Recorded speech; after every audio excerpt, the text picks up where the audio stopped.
আসছি মাইটোকন্ড্রিয়া, আর একটা কোষীয় অঙ্গাণু। এরও বাইরেটা ঠিক একই রকম, এরও বাইরেটা ঠিক একই রকম। দুটো পর্দা আছে। মাঝের ছবিটা আঁকা, ডান দিকের ছবিটা ইলেকট্রন মাইক্রোস্কোপে যেমন দেখা যায়, ডান দিকের ছবিটা ইলেকট্রন মাইক্রোস্কোপে যেমন দেখা যাবে। তাহলে মাইটোকন্ড্রিয়াকে কিরকম করে বললে বোঝানো যায় না, ইউক্যারিওটিক কোষের সাইটোপ্লাজমে দণ্ডাকার যেসব কোষীয় অঙ্গাণু শ্বসনে সাহায্য করে, ওই খাবার ভেঙে ফেলে শক্তি বের করে দেবে, খাবারকে ভেঙে ফেলে ওর জন্য ভালো ভাঙার জন্য যে হাতুড়ি, সেটা রাসায়নিক হাতুড়ি, সেই হাতুড়ি ওর আছে, যে কেউ ভাঙতে পারবে না। তাহলে সেটা শ্বসনে ভেঙে ফেলবে, ভেঙে ফেলে শক্তি দেবে। ইউক্যারিওটিক কোষে মানে আদর্শ নিউক্লিয়াস আছে এমন যে কোষ, তাদেরই থাকবে, বাকিদের নেই, ব্যাকটেরিয়াদের নেই, ওদের ব্যবস্থা আলাদা। ইউক্যারিওটিক কোষের সাইটোপ্লাজমে দণ্ডাকার এসব কোষীয় অঙ্গাণু রয়েছে যারা শ্বসনে সাহায্য করবে, তারা মাইটোকন্ড্রিয়া, বহু বচনে, এক বচনে মাইটোকন্ড্রিয়ন। যদি ছবি আঁকো, চিহ্নিতকরণ করো, একখানা যদি আঁকো তাহলে মাইটোকন্ড্রিয়ন লিখতে হবে। মাইটোকন্ড্রিয়া হলে অন্তত দুখানা ছবি আঁকতে হবে, তা না হলে হবে না, খেয়াল রেখো। তাহলে মাইটোকন্ড্রিয়া যারা কিনা দায়ী শ্বসনের জন্য, শ্বসন মানে এমন একটা পদ্ধতি যেখানে খাদ্য ভেঙে শক্তি পাওয়া যায়, খাদ্য ভেঙে শক্তি পাওয়া যায়। পরে যখন একটু উঁচু ক্লাস, পরের 9 ক্লাসেই দেখবে এই সবগুলো আবার এসে হাজির হয়েছে, তখন আরো বেশি জানতে হবে। মাইটোকন্ড্রিয়ার মধ্যে বিশেষ কিছু ঘটেছে, সেই জন্য কোষের শক্তি ঘর বলেছে, পাওয়ার হাউস, শক্তি উৎপাদন করতে পারে, তাই জন্য পাওয়ার হাউস বলা হয়। ছোট ছোট প্রশ্ন আসে, এনার্জি কারেন্সি কাকে বলে? চকদীপা বলতে পারো এনার্জি কারেন্সি কাকে বলে না, ট্রাইফসফেট, তাহলে তার নামটাও জেনে নি। শ্বসনে এই এটিপি তৈরি হয়, অ্যাডিনোসিন ট্রাইফসফেট। কি করে, যখন যে কাজে লাগে তখন ওই জিনিসটা দিয়ে দেয়। তুমি দোকানে গেলে, মিষ্টির দোকানে 10 টাকা মিষ্টি দিন কিনলে 10 টাকা দিয়ে দিলে, খাতার দোকানে গেলে দিন একটা খাতা 5 টাকা দিলে, 5 টাকা একটা দিয়ে দিলে, একটা চালের দোকানে গেলে 2 কেজি চাল দিন, ওখানে বললো 18 টাকা দিয়ে দিলে। তাহলে এই যে বিভিন্ন জায়গায় জিনিস কিনলে, কিন্তু তুমি সব জায়গাতেই টাকা দিলে, তাহলে বিভিন্ন কাজ করতে চাইছো, কাজ করার জন্য শক্তি লাগবে, সব জায়গাতে তুমি এটিপি দিয়ে দিলে, এটিপি দিলাম আর শক্তি দিলাম, মানে কাজ শুরু হোক, কাজ চলুক। আমরা যা যা কাজ করছি, আমি বলছি, তোমরা শুনছো, তোমরাও বলছো, লিখছো, সব কাজের জন্য শক্তি লাগছে, এটিপি চাই। খাদ্য থেকে শক্তি সেই বার করে এটিপির মধ্যে জমা থাকে, এটিপি খরচ করে কাজ চলে। তাহলে এটিপি হচ্ছে শক্তির মুদ্রা, এনার্জি কারেন্সি। এটিপি কে শক্তি মুদ্রা, এটিপি মূলত তৈরি হয় এখানে, অন্যত্র এটিপি তৈরি হয়, এখানে বিশেষ তৈরি হয়, অন্য জায়গাও এটিপি তৈরি হয়। তাহলে আমরা অঙ্গাণু, বড় বড় সব অঙ্গাণু, সব বিরাট বিরাট কাজ করছে, ছোট্ট ছোট্ট হলেও কি হবে, বড় বড় সব কাজ করছে। তাকিয়ে দেখো, একটা এটিপি কে নিয়েছি, দেখতে কিরকম, এইরকম সব তার ব্যবস্থা সব রয়েছে। যেই তুমি একটা ধাক্কা মারলে, এরকম ফসফেট যদি ভেঙে গেল, মানে ধাক্কাটা সেই রকম অন্য জায়গায় হতে হবে, এইরকম মুখে বললাম, তাহলে সে ভেঙে গেলেই শক্তি দেবে। এখন আমরা দেখতে যাচ্ছি মাইটোকন্ড্রিয়ার গঠন। মাইটোকন্ড্রিয়ার গঠন, মাইটোকন্ড্রিয়ার দুটি পর্দা দ্বারা আবৃত, একটা বাইরের পর্দা আর একটা ভেতরের পর্দা, বহিঃপর্দা এবং অন্তঃপর্দা। অন্তঃপর্দাটির আবার একটু বিশেষ বৈশিষ্ট্য, আঙুলের ন্যায় খাঁজ দেখতে পাচ্ছি, ভেতরের দিকে আঙুলের ন্যায় খাঁজ, খাঁজের একটু বিশেষ নাম লেখা রয়েছে, আঙুলকে বলা হয় ক্রিস্টি। এই আঙুলের মতো প্রবর্ধক বর্ধিত অংশগুলোকে ক্রিস্টি বলা হয়, এক বচনে ক্রিস্টা। মাইটোকন্ড্রিয়ার দৈর্ঘ্য প্রস্থ, মাইটোকন্ড্রিয়ান একটা মাইটোকন্ড্রিয়ান দৈর্ঘ্য প্রস্থে কিরকম হবে?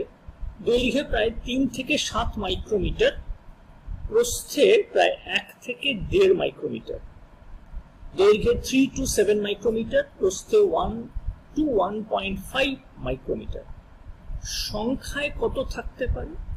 মাইটোকন্ড্রিয়া প্রতি কোষে সাধারণত 100 থেকে 300 সংখ্যক থাকে, 100 to 300, এই রকম সংখ্যায় কোষে মাইটোকন্ড্রিয়া থাকে। গায়ে যেন আগুন লাগিয়ে দিয়েছে, আগুন চলে, মাইটোকন্ড্রিয়াতে ডিএনএ আছে, একটা নিউক্লিয়াসে যেমন দেখেছিলে মাইটোকন্ড্রিয়াতেও ডিএনএ আছে। এই দেখে রাখো, ছবি দেওয়া আছে, ডিএনএ থাকে, এ কথাটা লিখে রাখতে পারো। মাইটোকন্ড্রিয়াতে ডিএনএ থাকে, ডিএনএ এর পুরো নাম প্লাস্টিডেও থাকে। তাহলে দ্রুত শক্তি সরবরাহ করবে পেশি, দৌড়ে যাচ্ছ, মাইটোকন্ড্রিয়া পেশিতে বেশি আছে, তাই শক্তি দেয়, তাই ছুটে চলে যেতে পারি। দৌড়ে, স্কুল মানে ক্লাসটা শেষ হওয়ার আগেই দৌড়ে যেতে হয়, তাই না? তখন আমাদের খুব তাড়াহুড়ো বেশি বেড়ে যায়। পেশিতে সব মাইটোকন্ড্রিয়া গুলো একজোট হয়ে কাজ করে, যেন দৌড়ে পালিয়ে যেতে হবে, অনেক পড়া হয়েছে, আর থাকা যাচ্ছে না। তা সব মাইটোকন্ড্রিয়া তোমাকে সাহায্য করবে তখন। তাহলে এই হচ্ছে মাইটোকন্ড্রিয়ার কাজ। যেহেতু এতক্ষণ ধরে যা বলা হয়েছে প্রায় কাজের সঙ্গে যুক্ত করেই বলা হয়েছে, সেই জন্য প্রথম কাজ শ্বসনে সাহায্য করে। শ্বসনে সাহায্য করে। দ্বিতীয় কাজ স্নেহ পদার্থ বিপাকে সাহায্য করে। স্নেহ পদার্থ জিনিসটা কি? লিপিড। লিপিড, যেমন একটা উদাহরণ? ঘি। ঘি। আচ্ছা বেশ, বসে পড়ো। আচ্ছা, স্নেহ পদার্থ মানে একটু বুঝে নাও। স্নেহ পদার্থ বলতে যা বুঝবো, তেল বলতে যাকে বুঝি, আর ফ্যাট বলে একটা শব্দ বলেছে। বস্তুত ফ্যাটটা কঠিন, সাধারণ উষ্ণতায় যারা কঠিন, যেমন ডালডা, যেমন শীতকালের নারকেল তেল, এরা যারা সাধারণ উষ্ণতায় কঠিন তারা হচ্ছে ফ্যাট। যারা সাধারণ উষ্ণতায় তরল তারা তেল। আর এই দুজনকে মিলেই স্নেহ পদার্থ বা লিপিড। আর বিপাক হচ্ছে যা গড়া বা ভাঙন, গড়তে পারে অথবা ভাঙতে পারে, দুটো জিনিসই বিপাক। জৈব রাসায়নিক কোনো পদ্ধতি যদি কিছু তৈরি করে, যেমন সালোক সংশ্লেষ, আবার যদি কিছু ভাঙে, যেমন শ্বসন, দুটোই বিপাক। তাহলে এটা মাইটোকন্ড্রিয়ার কাজের সাথে করেছি। আরেকবার উদ্ভিদ কোষে তাকিয়ে দেখছি, এসেছি নিউক্লিয়াসের ছবিটা দেখে রাখো, পাশের এই জিনিস। ঠিক আছে, ছেড়ে দিলাম। আচ্ছা বসে পড়ো। হ্যাঁ নিশ্চয়ই জানবে সবাই, এন্ডোপ্লাজমিক রেটিকুলাম অথবা আন্তঃকোষ জালক, সবাই ঠিক বলেছো, বসো। তার গায়ের ওপরে একজনের জিনিস থাকতে পারে যার নাম রাইবোজোম। আন্তঃকোষ জালক কেমন দেখাবে আমি একটা ছোট্ট ছবিতে দেখাবার চেষ্টা করছি।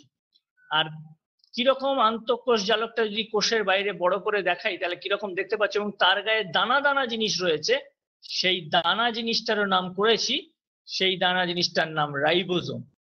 তাহলে রাইবোজোম দানার মতো জিনিস কোষের এই আন্তঃকোষ জালকের গায়ে থাকতে পারে, নাও থাকতে পারে, যেমন কোথাও আছে কোথাও নেই। তাহলে যদি থাকে ভালো, না থাকলেও কোনো অসুবিধে নেই। তাহলে কিরকম বিষয়, এবং আন্তঃকোষ জালক কিরকম ভাঁজ হয়ে হয়ে থলি গঠন করছে, সেটা ভেসিকল, ওর নাম ছোট থলি বা ভেসিকল। কিরকম ছবিতে দেখার চেষ্টা করলাম। আসছি আন্তঃকোষ দিকের একদম কোনায় রয়েছে নিউক্লিয়াস। নিউক্লিয়াসের পরে আন্তঃকোষ জালক এবং গায়ে ছোট ছোট দানা রাইবোজোম। আমরা একটুখানি জিনিস দেখতে এসেছি আগে, তাহলে কি রকম গঠন হতে পারে, কি ঘটনা ঘটতে পারে, কখন কি ঘটে, একটু সেটা বোঝার জন্য এবং আন্তঃকোষ জালকের একটুখানি সামান্য বিষয় বোঝবার জন্য এখানে দেখতে এসেছি একটা। তাহলে প্রথম দেখো আন্তঃকোষ জালক কি হচ্ছে। আন্তঃকোষ জালকের মধ্যে কিছু জিনিস তৈরি হয়েছে, সেই জিনিসগুলো যেগুলো তৈরি হলো সেগুলো কিরকম ভাবে এগোচ্ছে দেখো, একটু দাগ দিচ্ছি পয়েন্টারে, কিরকম ভাবে যা জিনিস তৈরি হয়েছে আন্তঃকোষ জালক বা এন্ডোপ্লাজমিক রেটিকুলাম তৈরি হয়েছে, এগুলো সব নালীর মধ্যে তৈরি হয়েছে। নালীর মধ্যে তৈরি হয়ে তারপরে নালী থেকে বিচ্ছিন্ন হয়ে আসছে, কিন্তু থলির মধ্যে নিয়েছে যাতে কোষের চারিদিকে ছড়িয়ে না পড়ে। তাহলে ছড়িয়ে পড়বে না, এইরকম ছোট্ট ভেসিকল তৈরি হয়, প্যাকেট করে দেয়, প্যাকেট করে উপহারটা পাঠিয়ে দিচ্ছে পরের জনকে, বয়ে দিচ্ছে। তার পরের জন আছে গলগি বস্তু।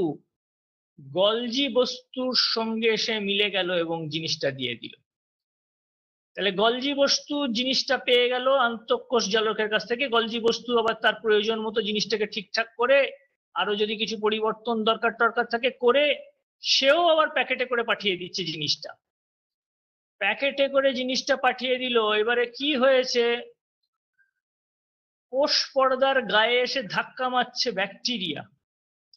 কোষ পর্দার গায়ে ধাক্কা মারছে ব্যাকটেরিয়া। কোষ পর্দা কি করতে পারে দেখো, কোষ পর্দা ব্যাকটেরিয়া গুলোকে একদম প্যাকেটের মধ্যে পুড়ে ফেললো। কোষ পর্দা ব্যাকটেরিয়াকে প্যাকেটের মধ্যে পুড়ে ফেলে কোষের মধ্যে ঢুকিয়ে নিয়েছে যাতে কিছু গোলমাল না করতে পারে। তারপরে ওই যে জিনিসটা তৈরি হয়েছিল ওটার মধ্যে উৎসেচক ছিল যা কিনা এই ব্যাকটেরিয়াকে ভেঙে ফেলতে পারে। তারপরে ব্যাকটেরিয়াকে ভেঙে ফেললো, ব্যাকটেরিয়া নষ্ট হয়ে গেল। তারপরে আরো কিছু করতে পারে, এই সঙ্গেই দেখে রাখো ওই রকম মনে করো এই মাইটোকন্ড্রিয়াটার বয়স হয়ে গেছে, এ আর কাজ করতে পারছে না, তাহলে তো কোষে থেকে গেলে ক্ষতিও করতে পারে। তাহলে এই ধরনের গলজি বস্তু থেকে যা জিনিস এসেছে সেটা মাইটোকন্ড্রিয়াটাকে নষ্ট করে ফেললো, আর সেই জিনিসটা আবার কোষে ফিরিয়ে দিল যাতে আবার নতুন কাজে লাগে। তাহলে এইরকম ভাবে সব জিনিস চলছে, তাতে আন্তঃকোষ জালকের ভূমিকা রয়েছে, গলজি বস্তুর ভূমিকা রয়েছে, অন্যান্যদের যেমন কোষ পর্দারও ভূমিকা রয়েছে। তাহলে আমরা এমন একটা জায়গায় এসে পৌঁছেছি, আরো অনেকজনের ভূমিকা কি রকম আছে। তাহলে আন্তঃকোষ জালক কাকে বলবো লিখছি আগে। আন্তঃকোষ জালক হচ্ছে আদর্শ নিউক্লিয় কোষে উপস্থিত ইউক্যারিওটিক সেলে উপস্থিত এক প্রকার জালিকাকার নালিকার সমষ্টি। জালিকাকার নালিকার সমষ্টি, অনেক নালী দেখতেই পেয়েছো যেন জালকের আকার নিয়েছে, জাল বিস্তার করে রয়েছে সব নালী।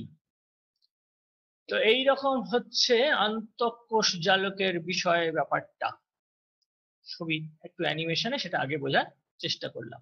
কিছু আছে, এখানে একখানা পর্দা আছে, পর্দা একখানা, কাজ কাজ বলেছে যা সেই কাজটাই লিখেছি।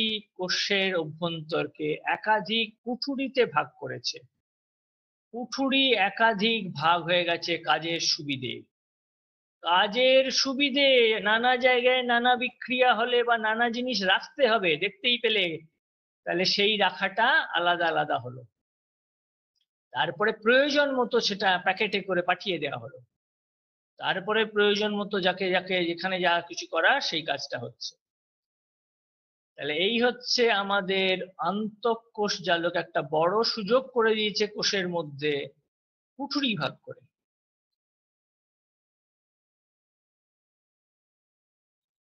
প্রোটিন সংশ্লেষ, প্রোটিন সংশ্লেষে অংশগ্রহণ করে কোষের মধ্যে। প্রোটিন সংশ্লেষ মনে করে একজন মানুষ একটু ডাল খেয়েছেন, তো তিনি তো প্রোটিন খেয়েছেন, তার কি আর কোষে প্রোটিন সংশ্লেষ দরকার? প্রোটিন যা খাওয়া হলো সেই প্রোটিনে মনে করো আমি একটু লিখছি কথা এই রকম, প্রোটিনের মধ্যে ছোট ছোট কণা রয়েছে, এই রকম সব কণা যাকে বলা হয় অ্যামিনো অ্যাসিড। মনে করো প্রথমে অ্যামিনো অ্যাসিড এ আছে, পরে আছে বি, তারপরে আছে সি। কিন্তু কোষে যখন যাবে তখন এগুলো সব ভাগ হয়ে যাবে, আলাদা আলাদা টুকরো হয়ে যায়।